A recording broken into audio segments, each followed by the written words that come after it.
Hola! Com és sabut per tothom, fa uns dies que vam fer canvi d'estació.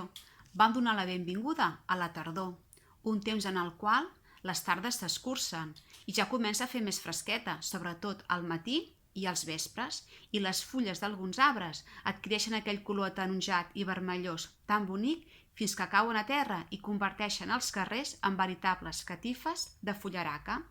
El llibre que us presentem avui parla precisament d'això, dels canvis que experimenta una ciutat amb l'arribada de la tardor. El libro del otoño, de Rotrat Susanne Werner. Aquest és un llibre de gran format per a petits exploradors. A través d'imatges a doble pàgina, els ulls curiosos dels infants podran observar, buscar i descobrir un munt de personatges i situacions quotidianes. Un llibre sense mots que dona per explicar un munt d'històries.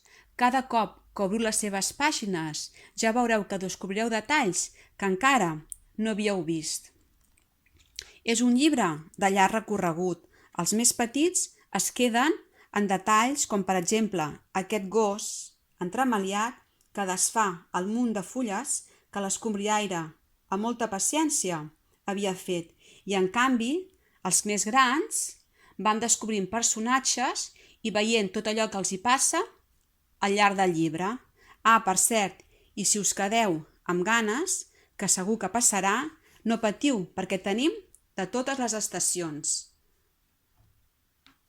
Hivern, primavera i estiu.